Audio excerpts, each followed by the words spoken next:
Lula pode fugir caso os militares dos Estados Unidos façam operação militar aqui no Brasil? Vocês vão entender por que eu estou perguntando isso. Aliás, perguntar não dói, né? Lula recebeu algum alerta da inteligência? Ele está sabendo de alguma coisa? Gente, está muito estranho isso aí. Acordei 6 horas da manhã hoje, liguei o rádio e estavam falando sobre isso. Coloquei no YouTube vários vídeos falando da operação militar aqui no Brasil e do medo do governo Lula. Tem alguma coisa aí. Quem diria, hein? Lula, com medo real do Donald Trump, faz uma espécie de pedido de socorro silencioso à Câmara Federal, prevendo uma iminente operação militar dos Estados Unidos aqui no Brasil. Mas um detalhezinho nesse documento assinado pelo Mauro Vieira chama muito a atenção e passou despercebido. Não estou vendo ninguém falar sobre isso, mas calma. Eu vou explicar tudo para vocês. Matéria do narrapoder.com. Lula admite que teme uma ação militar dos Estados Unidos no Brasil. Documento enviado à Câmara, mas parece um pedido de socorro disfarçado de alerta. E eu só peço uma coisa para você, preste atenção. Vou ler aqui alguns trechos da minha coluna e ao final você vai tirar suas próprias conclusões. E se quiser compartilhar comigo, é só deixar nos comentários aqui. É de arrepiar. Ninguém tem coragem de falar sobre isso não, tá? Mas vamos embora, eu tenho. Bom, vocês estão sabendo, né? O governo Lula enviou um documento à Câmara dos Deputados alertando para um suposto risco iminente de uma operação militar dos Estados Unidos em território brasileiro. O alerta surge poucas semanas após Donald Trump designar as facções PCC e CV como organizações terroristas. O chanceler petista reconhece que os Estados Unidos podem estar repetindo um padrão muito semelhante ao que ocorreu recentemente com a Venezuela. Ele deixa claro que o medo do governo brasileiro não se limita a operações extraterritoriais contra, atenção aqui, ó, integrantes de facções criminosas, mas alcança também a possibilidade de ações contra empresas e pessoas. Atenção aqui, ó, tá até em negrito. Pessoas que, segundo o documento, não teriam qualquer ligação com o crime organizado. Como assim? Se você não tem relação com o crime organizado, não há o que temer. Existe algum registro de que os americanos tenham realizado recentemente qualquer tipo de operação militar contra cidadãos comuns em países dominados pelo narcotráfico? Pelo que eu sei, não. Se você está sabendo de algo sobre isso, coloque aqui nos comentários para mim. Sabe aquele ditado, quem tem medo? Pois é. Nicolás Maduro, ditador venezuelano apontado pelos Estados Unidos como líder de uma organização ligada ao narcotráfico, teve um comportamento descontrolado e diariamente provocava os Estados Unidos de forma muito semelhante ao que Lula vem fazendo ao desafiar Donald Trump. Todos conhecem o desfecho dessa escalada de tensão. Agora, Lula repete o comportamento de seu aliado e, em palanques pelo Brasil, desafia Trump a todo momento, adotando um discurso cada vez mais bélico. Entre outras declarações, afirmou que Trump se acha um imperador. Disse, não se meta com o Brasil. E chegou a afirmar que, se ele soubesse da minha descendência de Lampião, teria muito mais cautela e não provocaria o Brasil. Vocês se lembram, né, que Maduro tinha esse comportamento também. Covarde! Venga por mim, covarde! Todo dia gravava um videozinho dizendo, tô te esperando, Trump, pode vir, vamos aniquilar a América. Vocês se lembram disso, né? Pois é, parece que Lula está indo no mesmo caminho. Lula está sabendo de alguma coisa? Atenção! Se Lula foi alertado por algum serviço de inteligência de que ele próprio poderia enfrentar consequências semelhantes às de seu aliado venezuelano, eu não tenho essa informação, mas também não descarto essa possibilidade. Se eu tivesse no lugar dele, também estaria com medo. O vereador Senival Moura, do PT de São Paulo, foi preso sob suspeita de participação em esquema de lavagem de dinheiro para o PCC. Segundo as investigações, a organização criminosa utilizaria empresas de transporte coletivo para movimentar recursos ilícitos. A defesa do parlamentar nega qualquer irregularidade. Também vieram à tona denúncias envolvendo empresas investigadas no escândalo do INSS e supostas conexões com a facção paulista em esquemas de lavagem de dinheiro. Lulinha, filho do Lula, é alvo de acusações de ser sócio oculto do chamado careca do INSS e de ter recebido valores milionários. E nós já sabemos que existem conexões de empresas que lavam dinheiro para o PCC ligadas ao careca do INSS, que por sua vez é acusado de repassar dinheiro para o Lulinha. Ou seja, estaria Lulinha envolvido nesse esquema de lavagem de dinheiro para o PCC? Será que o governo Trump também pode possuir informações que comprometam Lula, seus familiares ou integrantes do seu partido? Se tudo isso não passar de uma enorme coincidência, o tempo tratará de provar. Mas se houver algo além do que hoje sabemos, as próximas semanas poderão mudar completamente o jogo. Quem viver, verá. Bom, e falando do Lulinha, né? Ele está na Espanha. De uma hora para outra, resolveu pegar a família dele, tudo que tinha, partiu Espanha. Depois vieram as acusações, testemunhos do próprio INSS, dizendo que ele recebia um mensalinho de R$300 mil por mês do careca do INSS, que ele teria recebido de uma só vez 25 milhões de reais. O fato é que o homem está lá e o Lula impede que a Polícia Federal faça qualquer tipo de investigação. Trocou o delegado que estava ali no encalço do Lulinha. André Mendonça está muito esperto, está fazendo ameaça aí, dizendo que pode enquadrar Lula e o seu ministro da Justiça por obstrução de justiça. Qual o medo do Lula? Que ele defendeu tanto que essas facções criminosas do Brasil não fossem designadas como terroristas. Podemos perguntar se a família dele ou se ele mesmo está envolvido nisso? Então Lulinha está na Espanha. Vamos lembrar que Carvajal, que era braço direito do Nicolás Maduro, fugiu para a Espanha, exatamente na Espanha.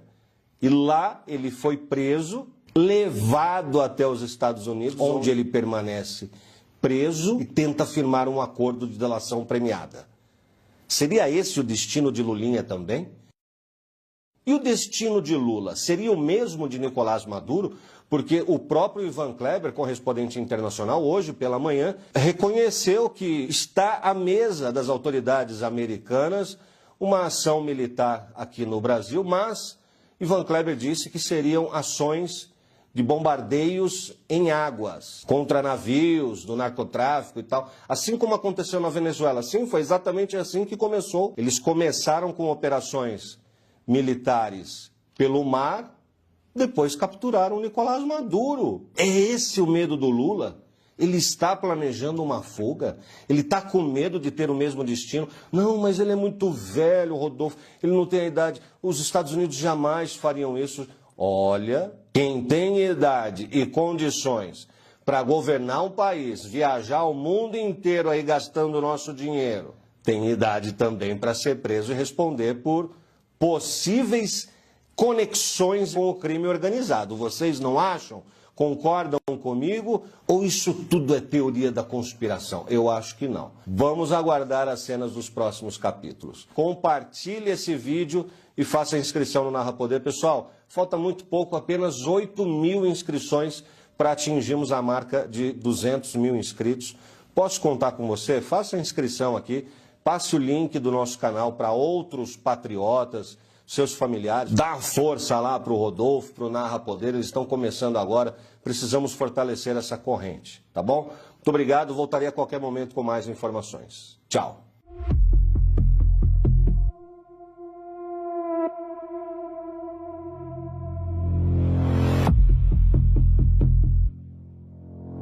Semana, o pedido de revisão de pena enviado ao Supremo Tribunal Federal pela defesa de Jair Bolsonaro completa 2 meses. A defesa pede a nulidade da condenação por erros no processo. A relatoria do caso está com o ministro Nunes Marques. O assunto vem alimentando esperança de bolsonaristas de que uma decisão favorável dependeria do momento e que seria possível assim como foi no processo da Lava Jato do presidente Lula, em que o ministro Edson Fachin anulou todas as condenações da Justiça Federal do Paraná em 2021. Sobre o assunto, eu converso agora com o jurista Hugo Leonardo. Doutor Hugo, em 90 páginas, a defesa do ex-presidente Jair Bolsonaro pede a reparação do erro judiciário, após apontar vários argumentos. Do ponto de vista jurídico, o senhor acha que uma anulação pode acontecer? Leandro, nós temos uma situação de um caso que tramitou no próprio Supremo Tribunal Federal. Nós estamos falando de erro ou de prova nova. Então, o que se trata aí é de reconhecer um erro da Suprema Corte. E num caso em que a ampla maioria decidiu nesse sentido, realmente nos coloca uma situação bastante emblemática nessa nova trajetória dessa ação constitucional que deve ser decidida. Doutor, esse questionamento da defesa vai gerar um movimento totalmente diferente durante o julgamento. Porque, pela primeira vez, o assunto sai de uma outra turma, no caso, segunda turma, porque não vai ser a primeira turma, mas segue para julgamento obrigatoriamente no plenário do Supremo Tribunal Federal. Atualmente, o STF conta com menos um ministro, né, já que não foi ainda sabatinado pelo Senado Federal.